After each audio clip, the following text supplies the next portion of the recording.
and welcome everyone to the season 2 of the Join John series. I'm John Vincent, co-founder of nicheBrains and the host for this session.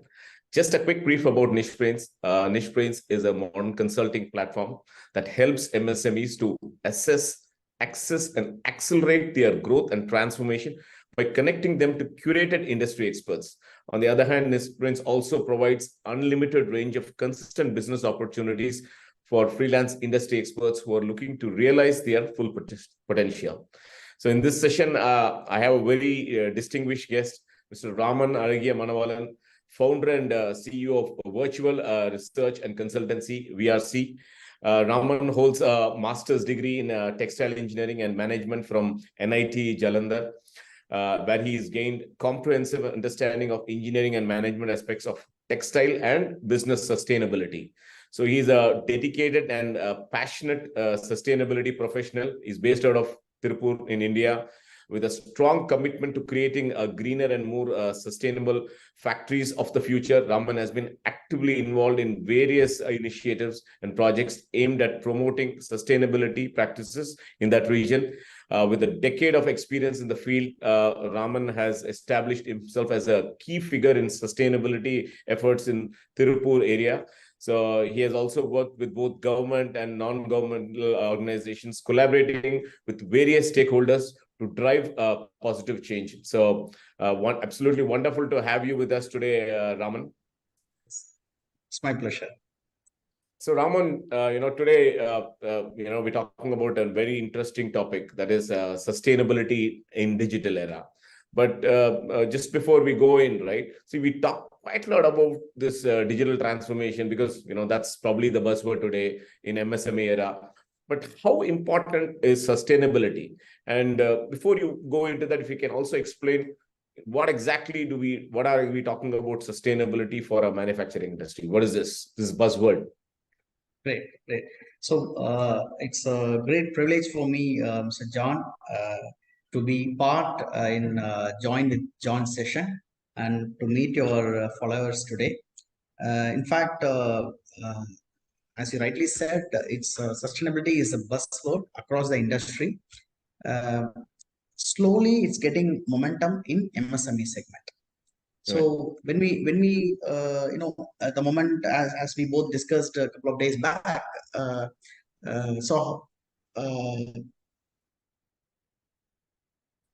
how digital transformation is very much essential for sustainability. That is also a very important thing which we should understand before going deep into the subject of sustainability.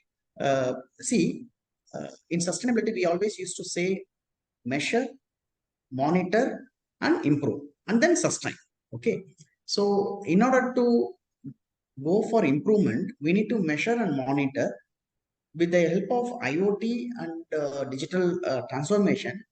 Nowadays, these, whatever we are talking about, resource efficiency, resource conservation, and data capturing, and everything can be made so easy, super easy, that also the digital transformation also brings a lot of transparency, accountability, and scalability for sustainability initiatives.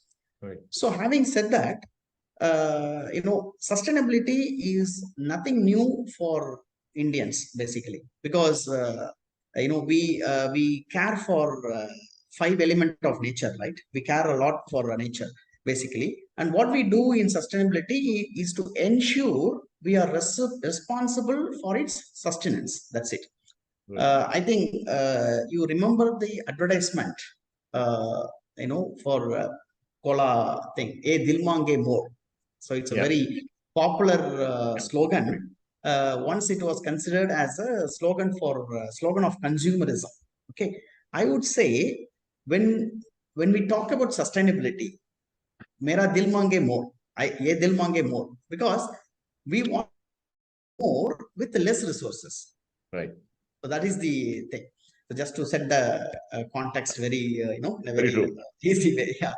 And if you look at manufacturing, yes, things are getting slowly picking up. And also, when being a manufacturer, we cannot compromise on certain aspects like social accountability, and then resource efficiency, and even positioning ourselves as a responsible manufacturer. That is very important these days. In a simple way, we consume a lot of resources such as energy, material, water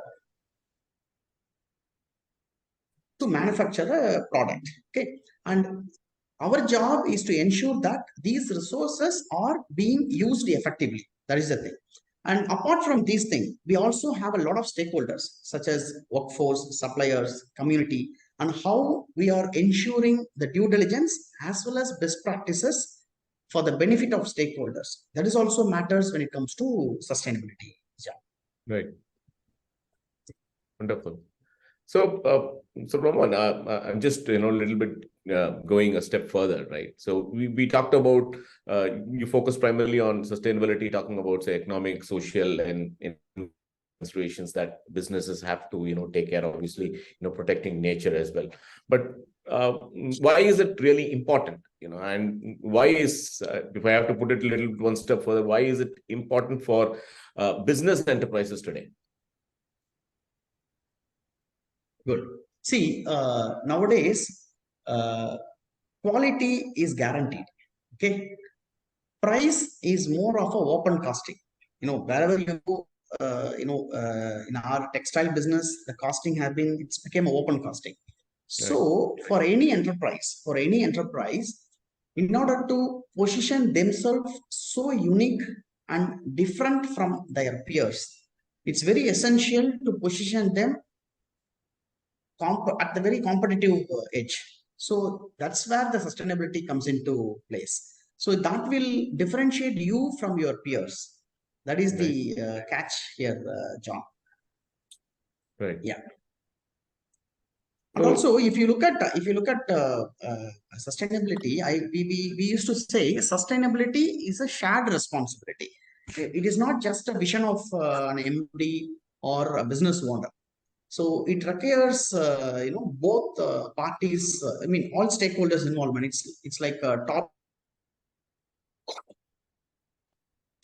active participation across the organization is required when we start implementing the initiatives. That's what it matters a lot, John. Right.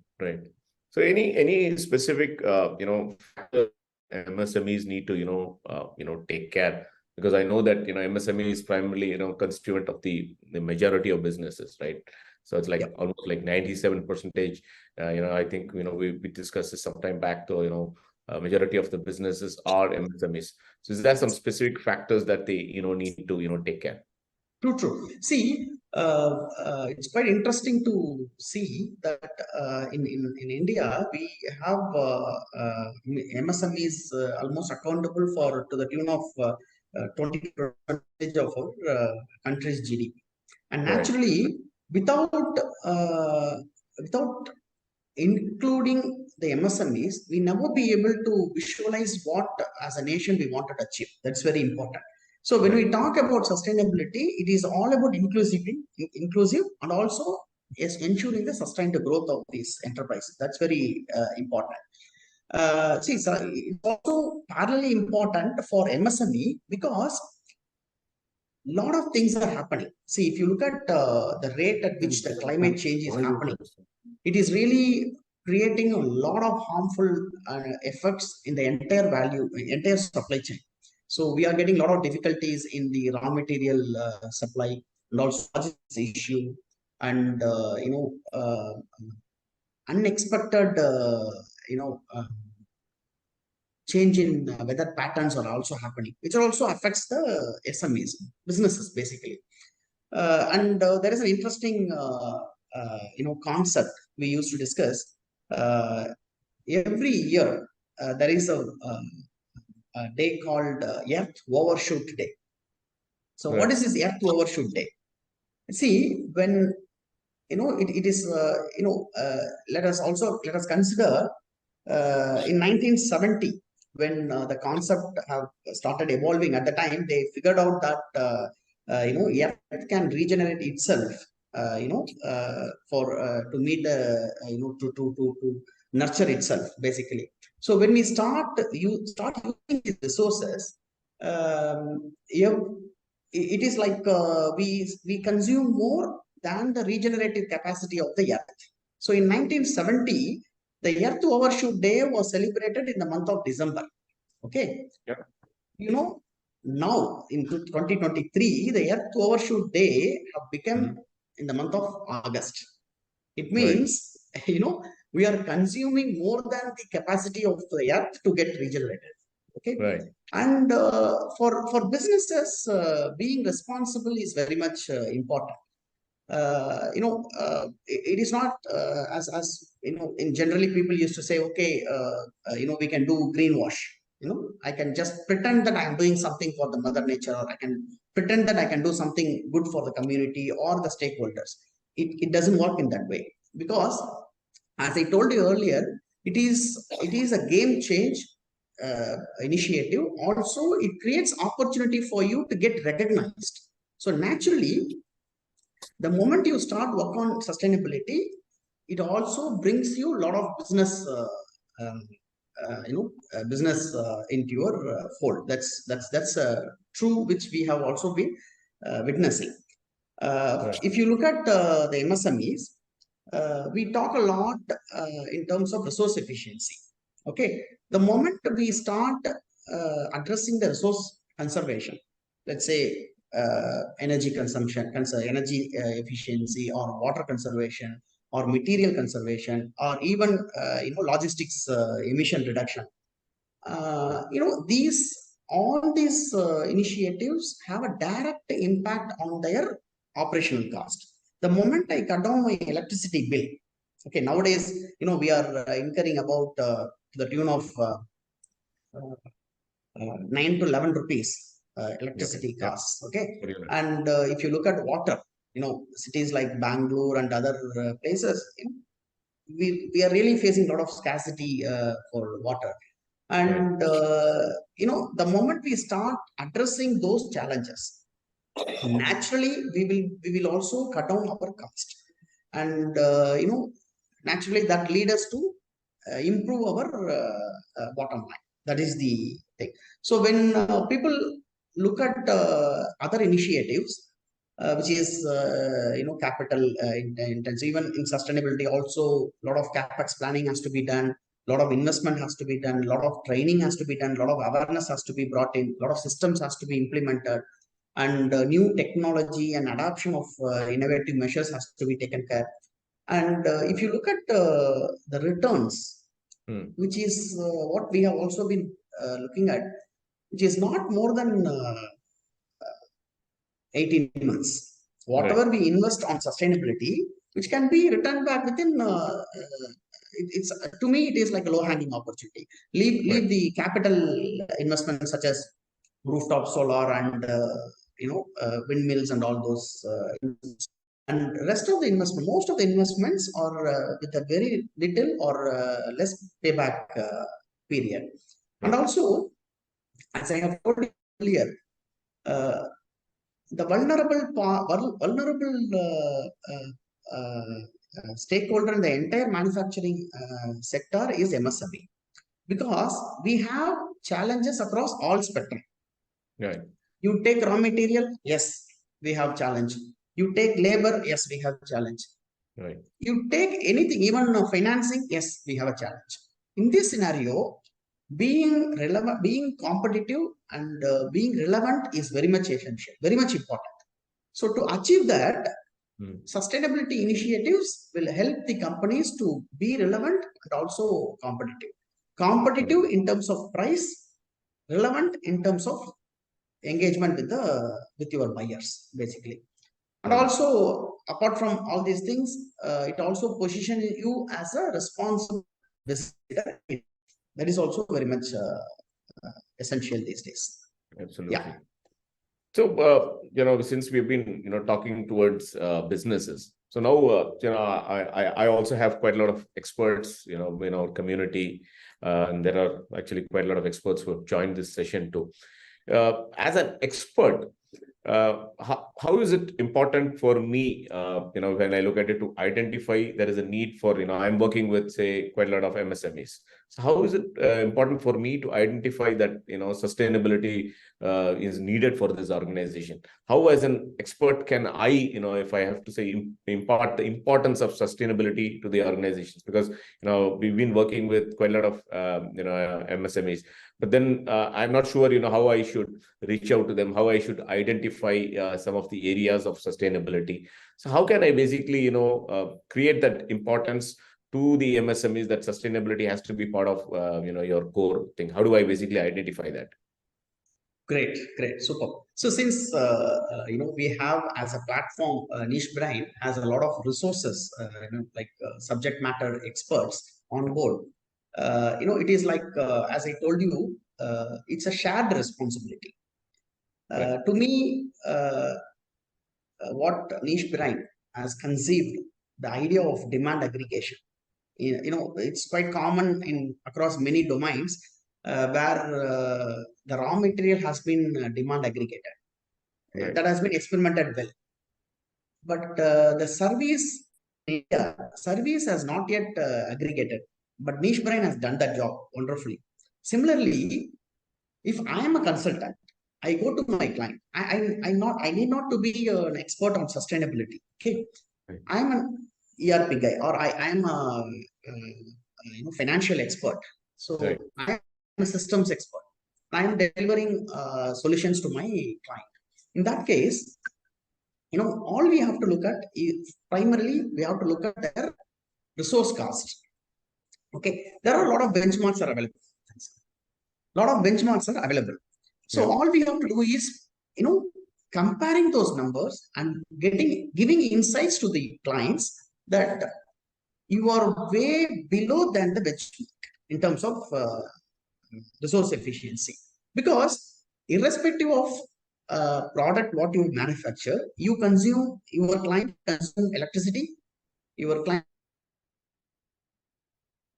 consume water, your client consume packing material, your client consume all other sources, and at the end of the day, your client used to have their own code of conducts and compliance and all other activities.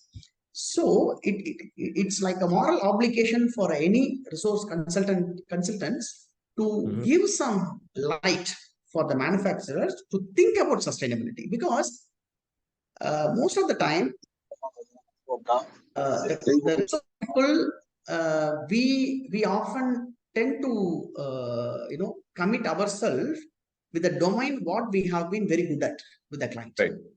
that is the one what do you say kind of thing which we are also witnessing across the industry. But if we could break that and start advocating for sustainability and recommending the clients to look at their carbon footprint, look at their water stewardship, look at their energy stewardship, and naturally it is a value creation for the client, which is value addition by you to the clients. That is the thing, sir.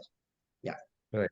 And is there also some quick, I'm sure, you're from the sustainability, you're a sustainability expert, I'm sure that the other experts are only focused towards their core domain skills. Do you also have some quick kind of, an assessment check sheet kind of thing, which can be provided to the experts to, who are thinking that, I want to, create an impact. Is that something that, you can provide as well, Raman? I just want to understand, Sure. Certainly. See, we have a three-step approach with to kickstart with any client for that matter. Right. We have a simple checklist where we always try to understand the kind of a business our clients are into, and we try to capture the basic data so that we try to give them the preliminary insights, just to kindle their thoughts, to work to make them understand and to work towards sustainability. So suddenly we can work with the interest in our team, nicheBrain team, and we can also explore the opportunities together. As I told you earlier, it is a shared responsibility, and also it's a win-win situation. Yes. Yeah. Right. So, we've a little bit understood the importance and all of that, right? So is this, again, there's again another myth that sustainability is a, big work. Probably, that's probably in the, at least I am having it. And some of the MSMEs probably do have it in their mind that, starting up on a sustainability, journey or a process, it's a pretty long-term work. Is there some quick, fast approach to this, or no, it is a, is there something, we can, have, on both sides of the coin? I'm just trying to find out, Raman. Yeah, certainly. See, when I work with my clients, most of the time people always used to say there is no quick fix solution for problems. Right. But when it comes to sustainability, I look at it a different way, because this is a domain where all we need is a different perspective towards the problem, towards the process. That's it. We have a quick fix solutions. If you are a manufacturer, let's say if you are a manufacturer or exporting some goods, the moment you start understanding about the sustainability concept, we can easily start implementing some of the best practices, which we call as a low-hanging opportunities. Let's say, for example, we have a one campaign we did with one of our textile mill, where as a part of circularity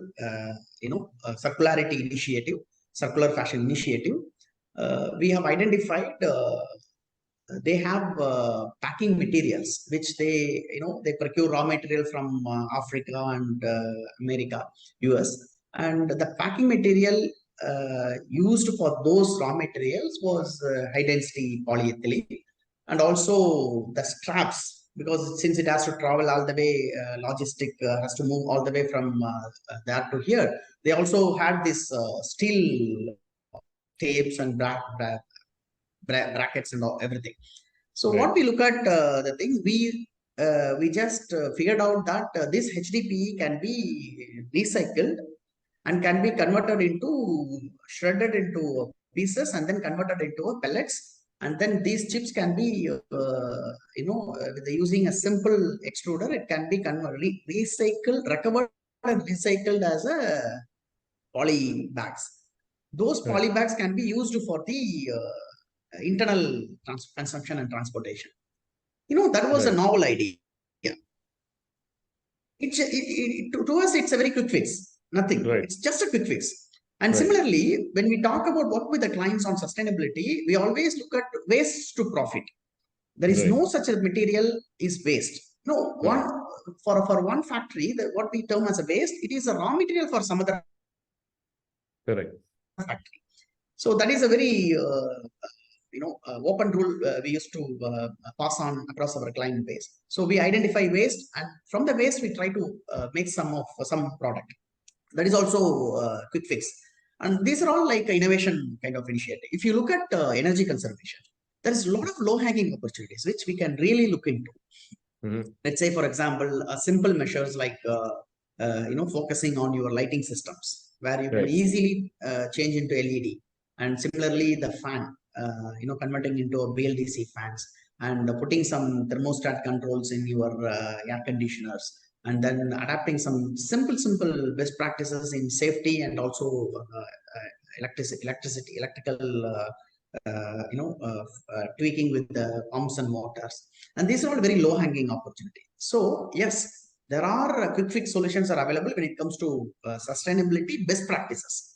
But if you look at sustainability as a whole, it is not a magic. We cannot reverse the climate change. All we can do is mitigate the climate change.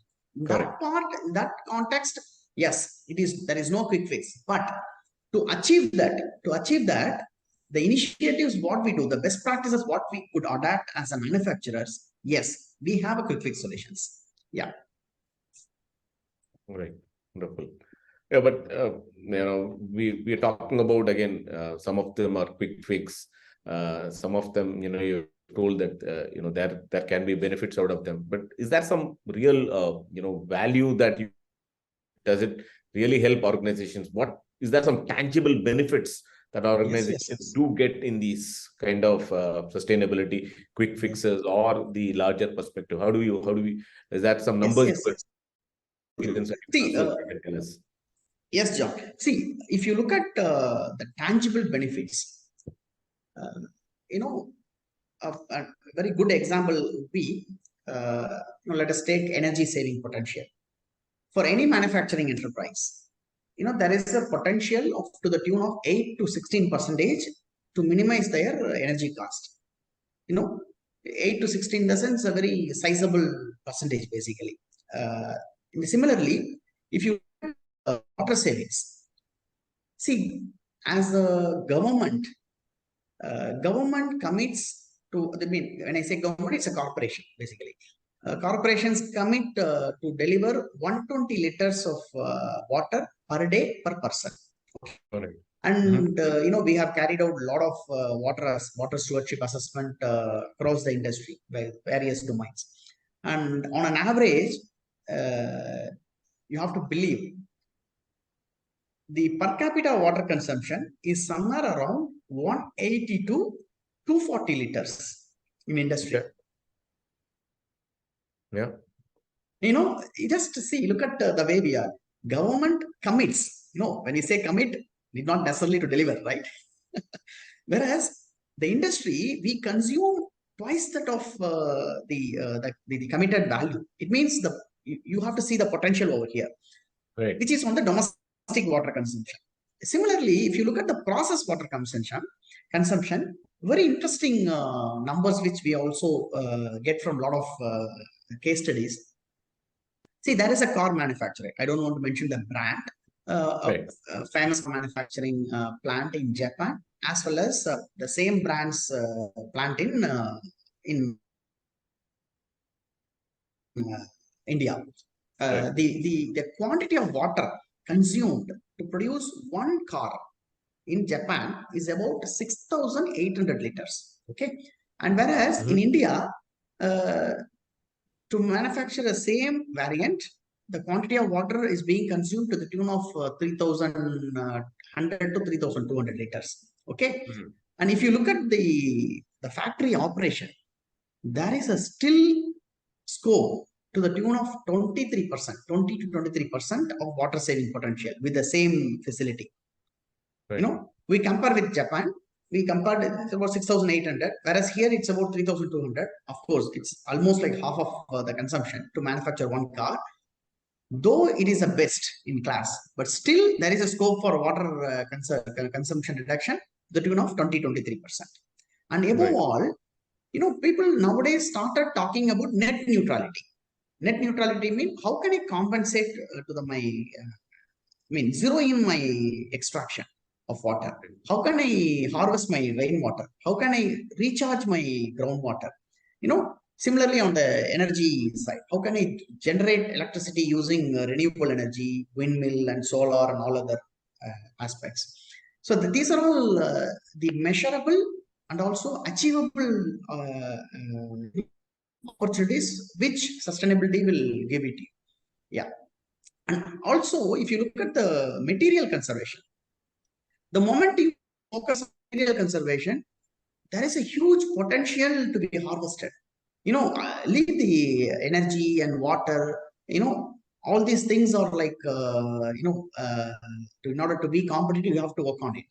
In the meantime, if you are a product innovator, if you are into product design and all those things, you have to consider the sustainability concepts while designing your product itself, so that the materiality, that subject can be addressed well. Yeah. Wonderful.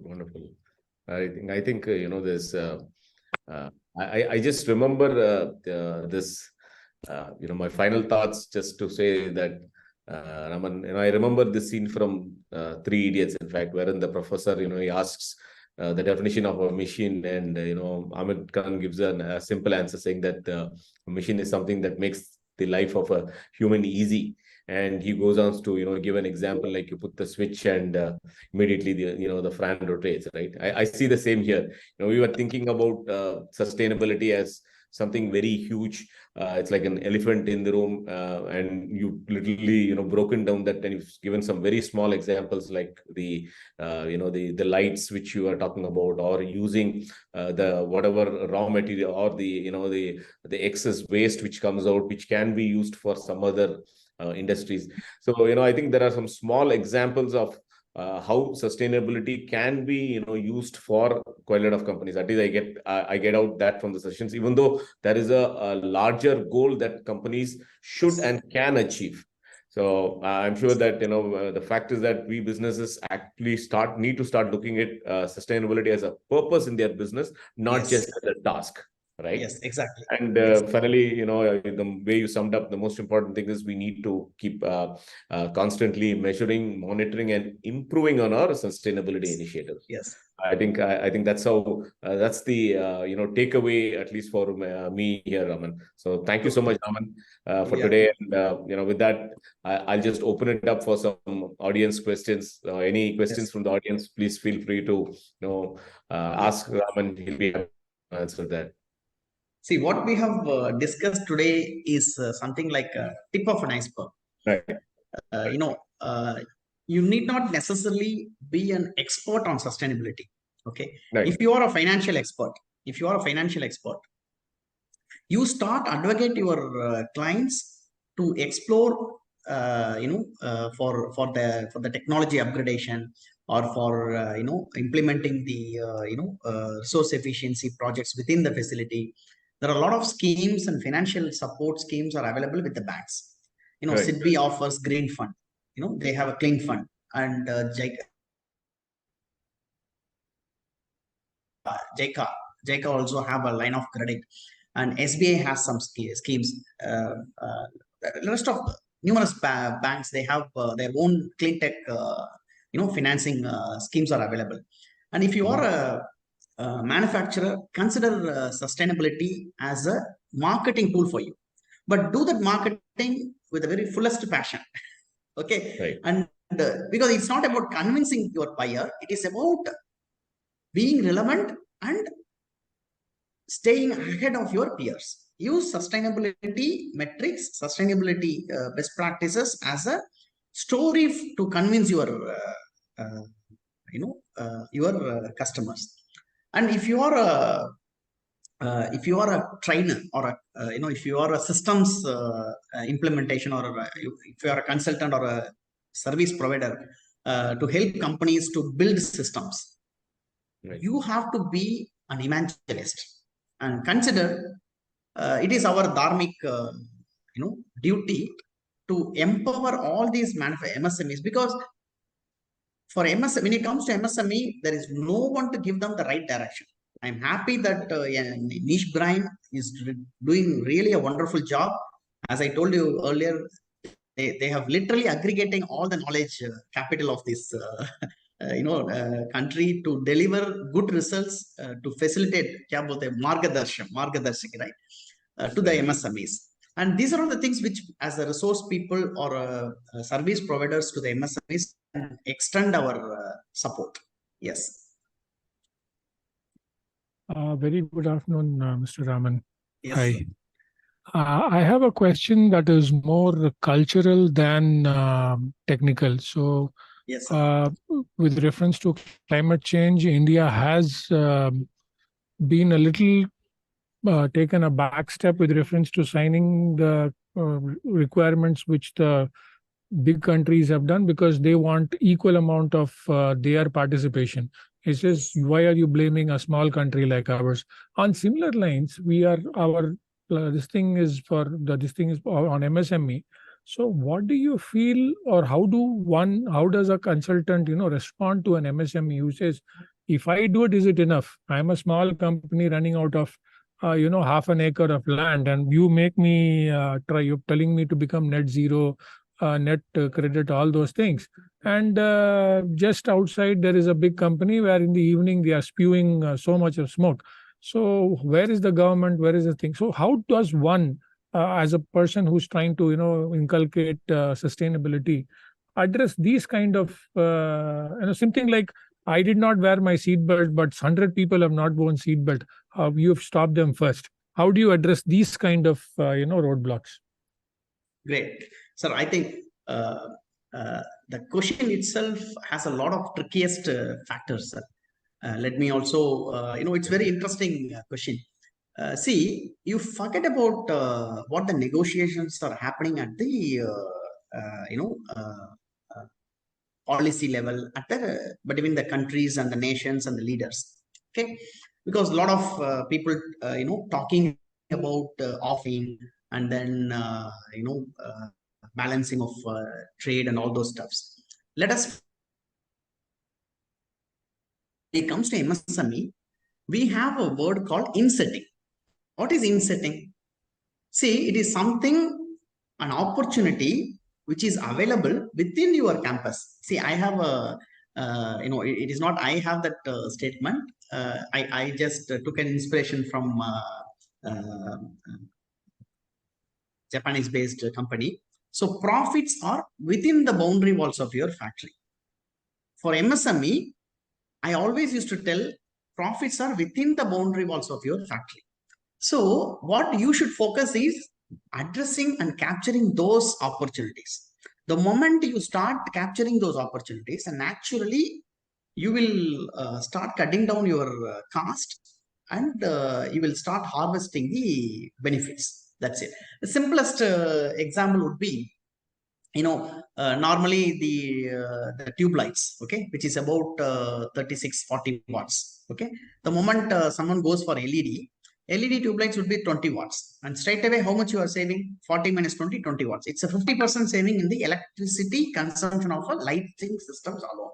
Similarly, if you look at the air conditioners, in most of the MSME, if we have any financial expert, they can also throw some light. They don't consider what you call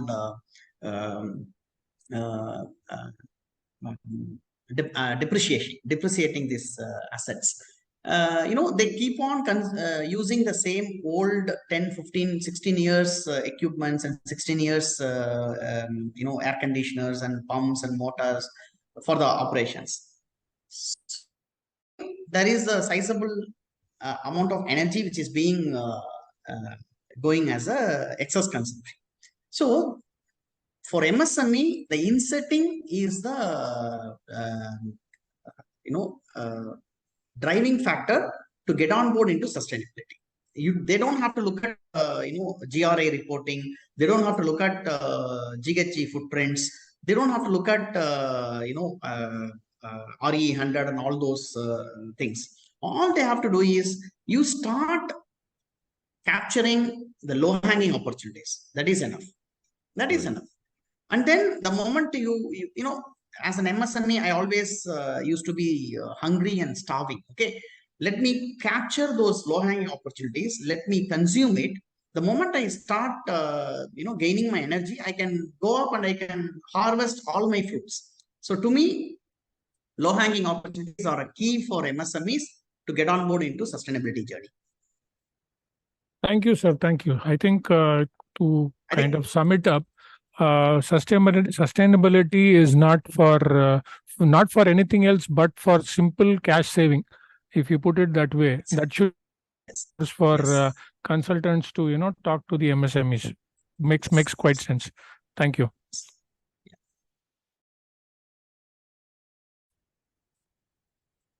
Sir, I have a question. May I ask? Yeah, please. Yes, Nikhil. Okay. Yeah. So I have a question regarding the point where you have mentioned that sustainability can be used as a marketing tool by MSMEs.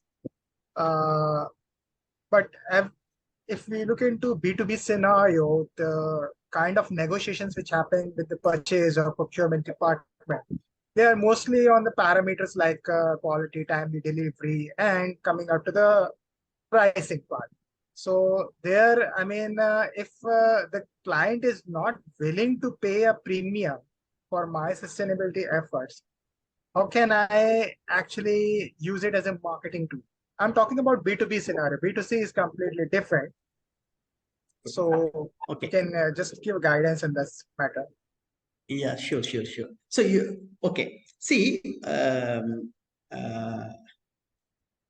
if you are a manufacturer, or let's say, let me give you an excellent example. There is a glass manufacturing plant in Maharashtra. So they started into the sustainability journey 5-6 years back, and they started publishing their initiatives. They started telling the stories and awards and recognitions, all those stuffs, and their social commitment. The glass industry, most of the time, their raw materials comes from a recycled stage, and a lot of hazardous environment used to be there, and they have improvised each and everything.